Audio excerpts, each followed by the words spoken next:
Hey guys, what's going on? This is Rick, the Middle Class Millennial, bringing you guys part 6 of this installment where we're going to be priming, painting, and replacing the windows and trimming everything up, doing the finishing touches on this garage.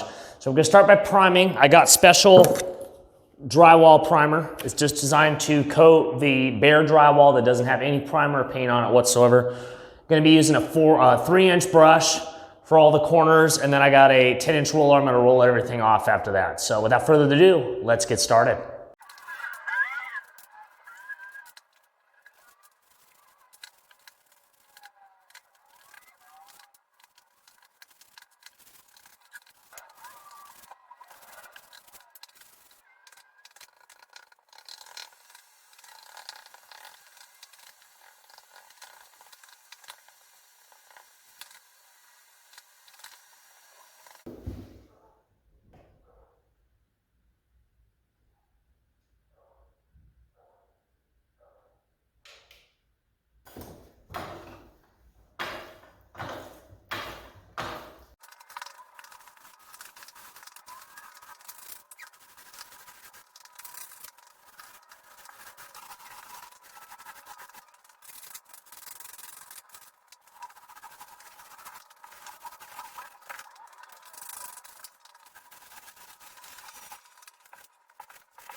All right, now that it's all primed up, we're gonna go ahead and replace the windows. We're gonna be sticking the windows in the slot here. One thing I've realized is this is not quite thick enough for the window. The window will be sticking out a little bit, but I realized I can remove this trim here, cut this out, put the window in here, and trim it up, use this existing trim to trim up the outside. So that's what we're gonna go ahead and do.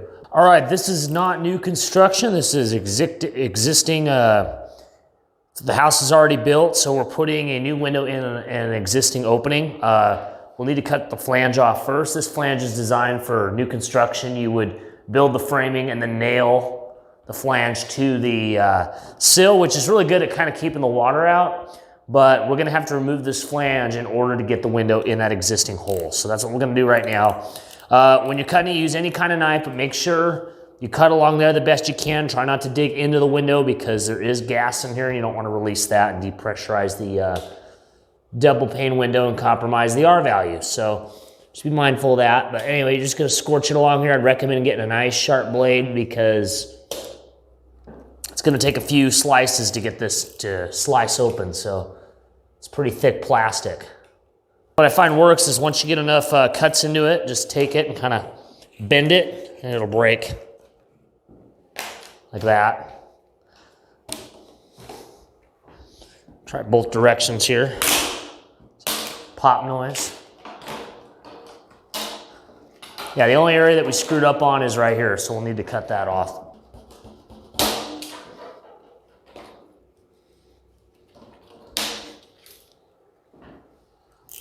Oh, I went ahead and removed it, and we're already running into some problems. My window is 3 inches thick. This is 2.5 inches.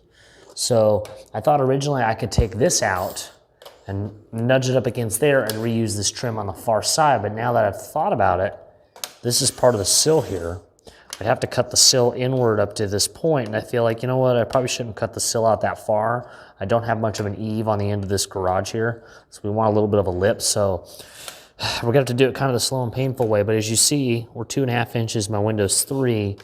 We'll take the oscillating saw and go ahead and cut out at least 1/2 inch around the whole perimeter of the window here, and then nudge it up against that. So it's gonna be time consuming, but we're gonna have to do it that way.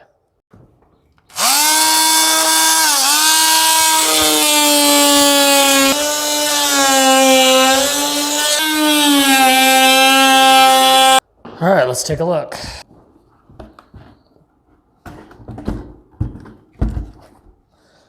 Oh, that works great. That works great. Now I just gotta level it up, shim it up and level it up. All right, so the window is secure for the most part. I was gonna drill some holes in here to secure it that way before the spray foam, but I've been looking, unlike the last gel wound windows I installed, it's not hollow in here like it used to be in the other styles that I've installed a few years back. And I'm worried that this gas, it might be hollow up into this chamber here, and I'd hate to run a fastener through this and let the gas out. Same thing for down here, even though this one's not, well actually no, not the same thing for down here. You can see it's kind of hollow underneath here, but I don't want to drill a hole in here and have this buckle in either. So we're going to go ahead and spray foam it in. And once that's done, we'll trim it up. The trim and the spray foam, since the spray foam is a type of adhesive, it'll hold the window in place plus the trim. So I don't think the odds of somebody kicking the window in is pretty likely. But let me know in the comments below what you guys think, especially you window installers out there. Also, I didn't put any weather stripping at the bottom. I know some people do that. I know you window guys are gonna just eat me for breakfast in the comments for that. But real quick, I do live in an arid climate. I've been to every state in the United States, and I gotta tell you, if you live anywhere east of the Mississippi River, you definitely wanna be putting some kind of weather stripping in there, because just the humidity and stuff, if water does get in there, it's kind of a layer of protection so it doesn't rot the wood out. These windows are over 80 years old, and I have, out of all the windows I replaced in this house, I have not found any rot anywhere. So moisture is not an issue around here. And those ones were drafty, they did leak. So just to give you guys a heads up on that. Anyway, let me show you guys the outside real quick. There's one last pointer I want to point out. Make sure when you're putting it up against the existing old trim is that you have your panels, the little flange here is accessible. You don't want that tucked up underneath the trim, because if a glass panel breaks, you want to be able to access it without having to take the trim off. Just be mindful of that. I know it's not really square, but this frame is not square at all. It was a custom window when it was built, so we're just gonna have to live with it. Also, last but not least, make sure to check if it opens and closes relatively smoothly. You don't want it to gum up on you later. It does, in my opinion, so we're gonna go ahead and spray foam it in.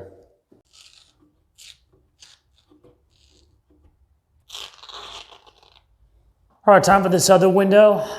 With the fasteners installed on here, I think it's gonna be a long time and very difficult for me to get it out. So what I'm gonna go ahead and do is, I was already trying it out with my knife. This window glazing is really easy to come off. I'm gonna cut out the glazing and take each glass panel out, and that way I can just pull this old frame out once the glass is out without having to worry about shattering the glass, hurting myself, and get shards of glass all over the place. So that's what we're gonna go ahead and do.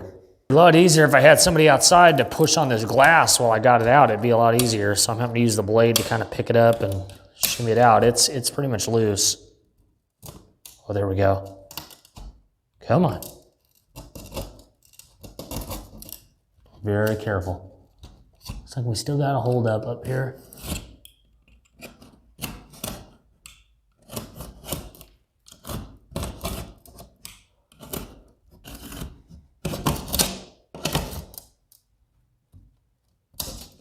There we go. Here's the bottom of the old windowsill that I just took out, where water would get out. See, if you guys live in a wetter climate, this would have been rotted out, because there's no seal right here, as you can see down below there. So that's why I've been kind of cheating on that anyway, because I know I can get away with it. But just be mindful that if you guys live in a moist climate, you're definitely going to want that weather strip taping on the sill of your window. So if it gets moist in here, in those climates, it doesn't really dry out. So you have to really worry about that.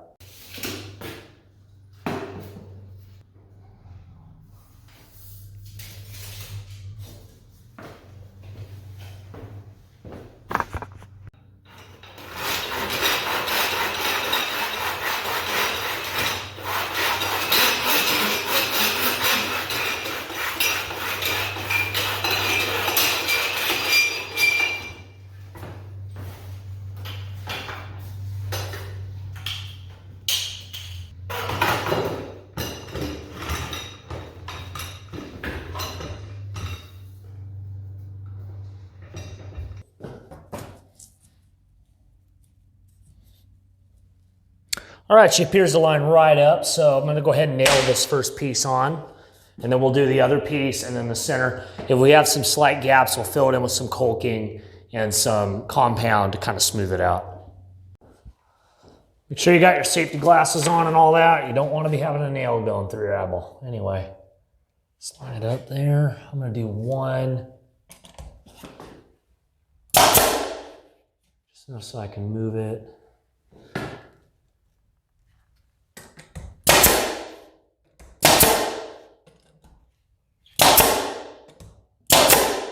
Okay.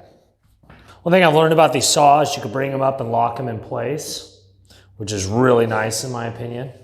So we're gonna go ahead, I'm gonna rotate this real quick.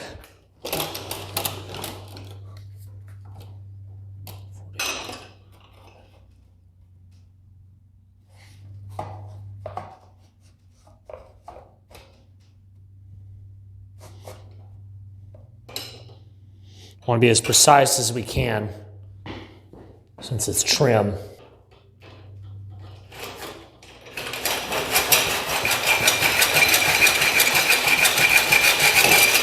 Whoop. Looks decent. Let's try it out.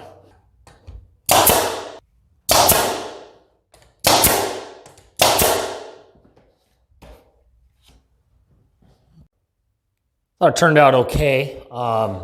We're obviously going to need a small trim in here for the gaps between the window because I wasn't able to get it flush up to there. Not a big deal. We'll trim it in on that. Tried to line this up the best I could, spacing. Compound's pretty easy to fill in here with some compound, smooth it out and sand it. Just more work, obviously, but we can easily get this fixed. So not a big deal there. So anyway, let's try out the next window.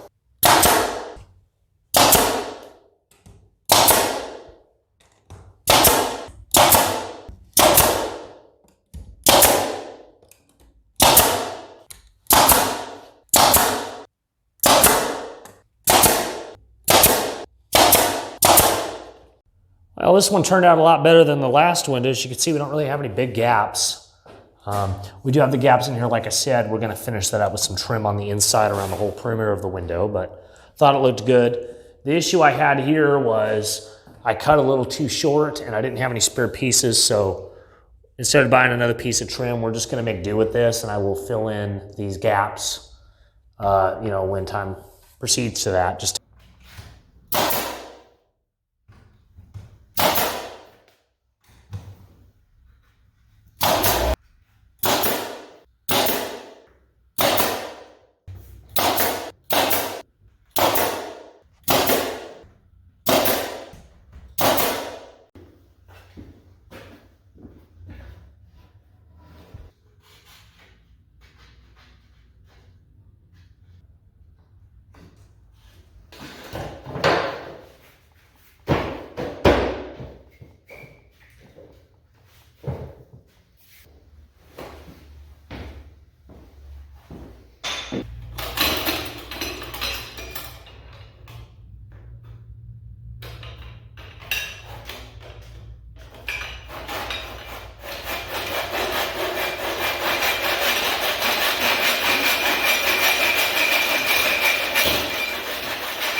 all right, we're now on to the final stretch.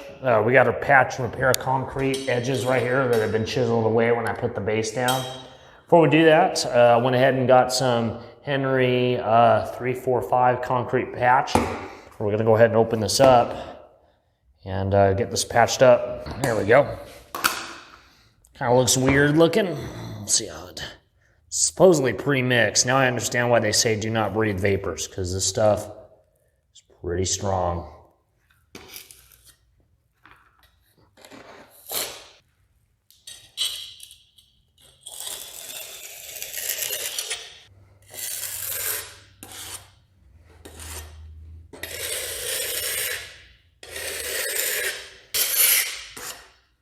All right, we got them closed up, as you can see here.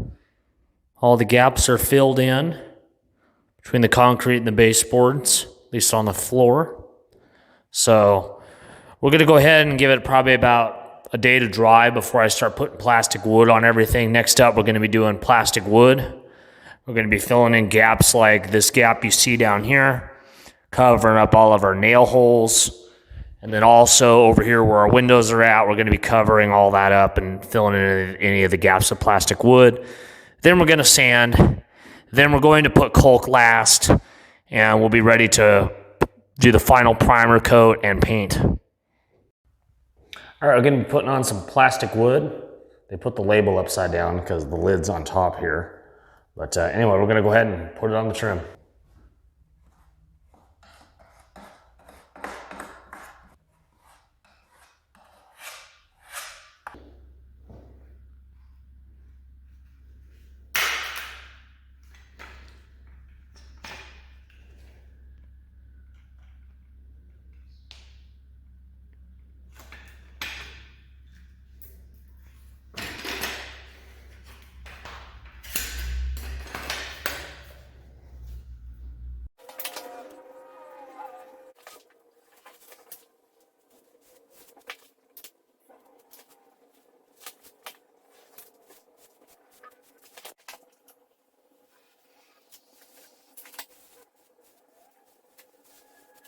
All right, we're about ready to paint. We're gonna go ahead and touch up any scuffs or dents with some spackle.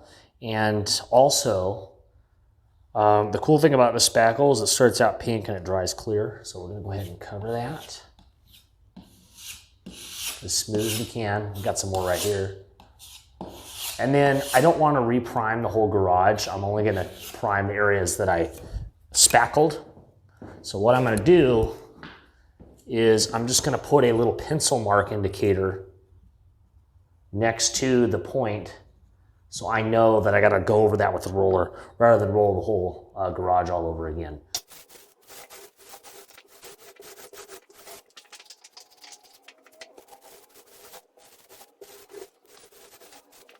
Before we put all of our electrical components back, I'm gonna go ahead and remove this heater grill and vacuum behind here. We have not cleaned behind here since before the drywall came in, so there's gonna be gypsum dust and stuff in here, so we're gonna wanna quickly clean that out. The power is off, by the way, just letting you know. Anyway, instead of getting an extension cord out here, I'm gonna use the cordless 20 volt Craftsman vac that I reviewed a few years back. Still holding up good.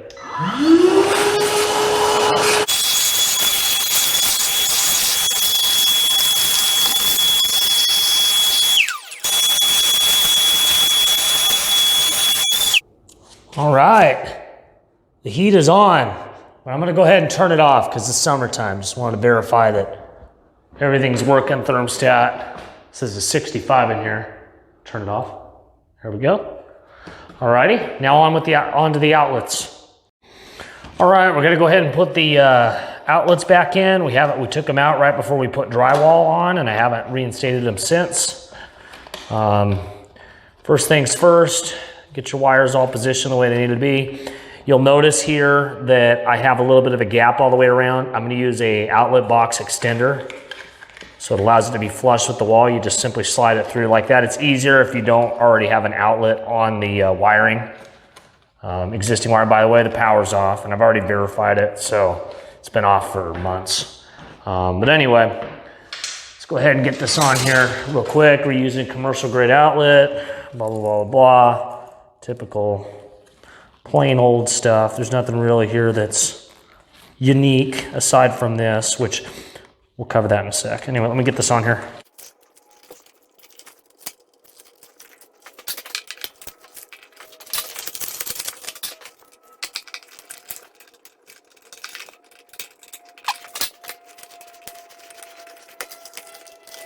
All right, now to get this box, you're gonna notice using these extenders, you're gonna have a problem. You're gonna be fighting the wires in here. I have a feed through circuit on both ends, feed through up here, feed through there. Instead of using the outlet as a feed through, I use or a pass through, I use the wires. So what we're gonna do is we're gonna go ahead and cut this box short, fabricate it. So it's only doing its job of sealing around here, but it doesn't have to go all the way to the back of the box.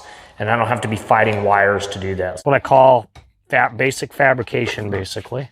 Just take a little hacksaw and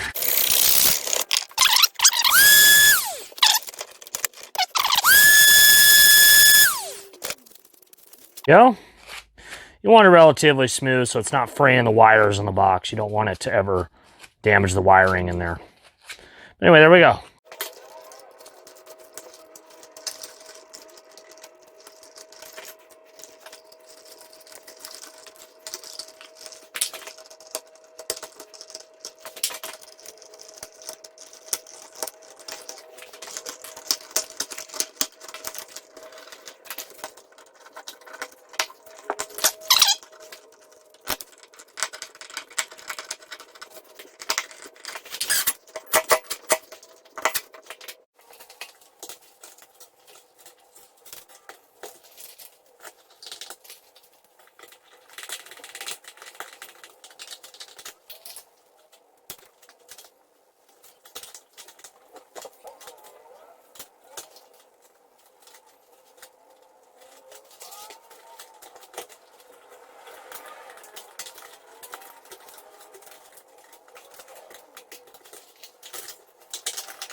All right, last but not least, to keep water from vehicles getting into the walls, we're gonna be outlining the perimeter here with some all-purpose silicone, keep the water out.